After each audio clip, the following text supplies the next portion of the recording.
You're driving, you see some nice, big, beautiful houses done up, finished, and then you keep going another block or two, and you got literally trees and huge vines growing out of houses, no roofs. I mean, formstone falling off, the brick in disrepair. It's a valid question. How did this happen? Right. Who let this happen? Right.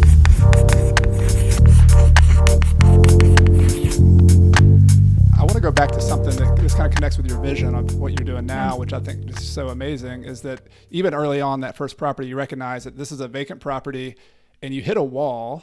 And I think that wall is interesting, and there's probably a lot to that that we could open up. But it seems like that wall of people aren't buying in this neighborhood. There's a disinvestment here. There's no loans here. There's no investors buying here. I mean, there's something going on there. There's something going on in Baltimore and really around the country. Like I've been trying to learn as much as I can too, just about why in my local town are these neighborhoods the way they are, why they have the same investment. So I was hoping you could give a little bit of a history lesson. I know there's a lot that we could go on there, but some of these Baltimore lessons and neighborhoods in particular, you're from there, Khalil, you see what's going on. I think people just need to understand a little bit more about the dynamics of neighborhoods and why they are. When you see a neighborhood today, when you see a vacant house today, what happened to even bring us to this point? And then I want to, of course, get to like what you're doing about it, but I would love if you have some ideas and thoughts on that to explain it. Yeah, huge questions. You're driving, you see some nice, big, beautiful houses done up, finished, and then you keep going another block or two,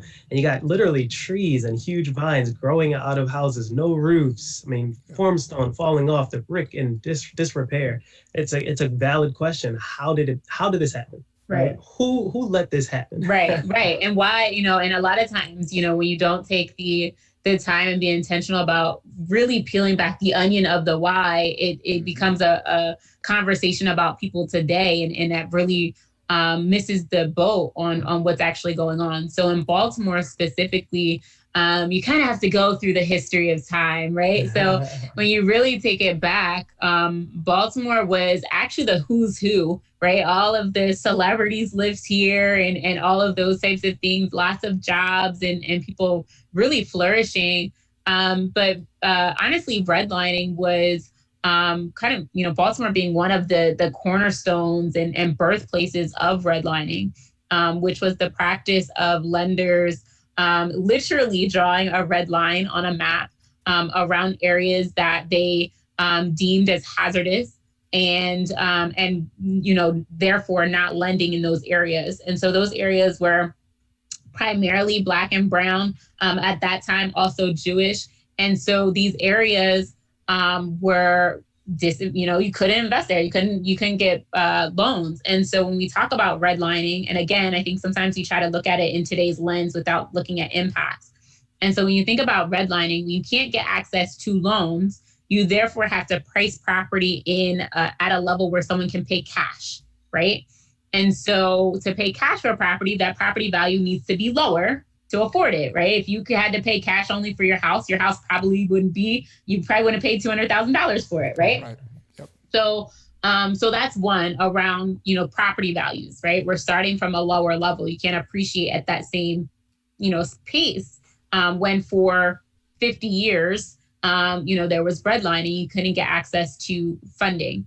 So then there's that. Then the next piece is industries leaving the city. And so Baltimore was built as a 1 million person city.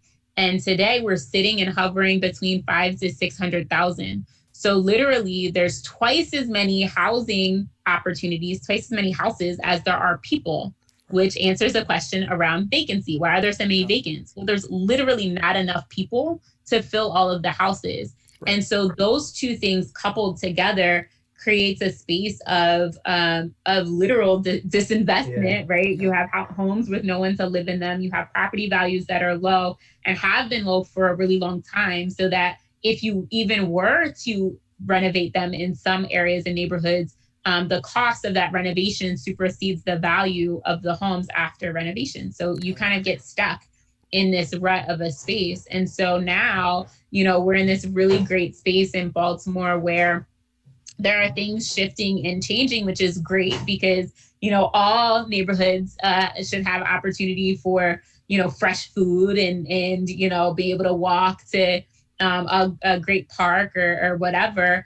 But there are these things of the past that we have to catch up with and rectify. And I think that's where we are right now in Baltimore. Yeah, and diving into Redlining just a little bit more, it wasn't just homes and mortgages. It was retail stores. It was all kind of different things that banks just would not lend to.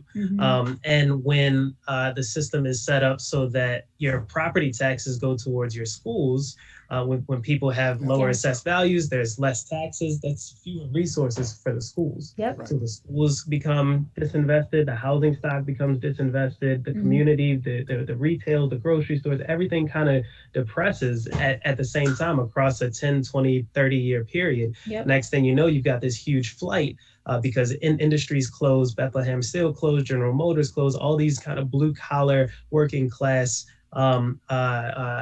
businesses as well as neighborhoods start to really deteriorate on a mass scale. It creates this area and this climate where there's just mass disinvestment in specific areas. And then you talk about The Wire, right? You have to mention, shows like The Wire that perpetuate a reputation that whether or not the show is based on a true story, it didn't really do Baltimore many favors by entertaining folks on that level about some of the challenges that the city has. And to Khalil's point, we talk about lack of jobs, quality jobs, lack of resources in schools and things of that nature.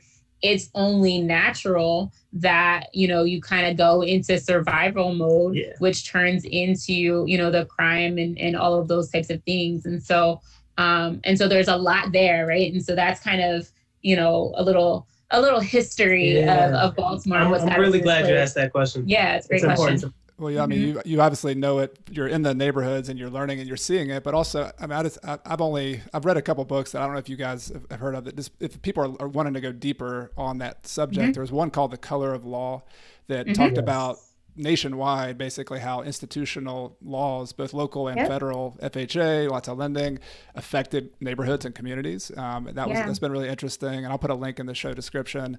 And also another one about Chicago specifically was called Family Properties. And I was curious, in that book, they talked the same exact things, redlining, neighborhoods had disinvestment.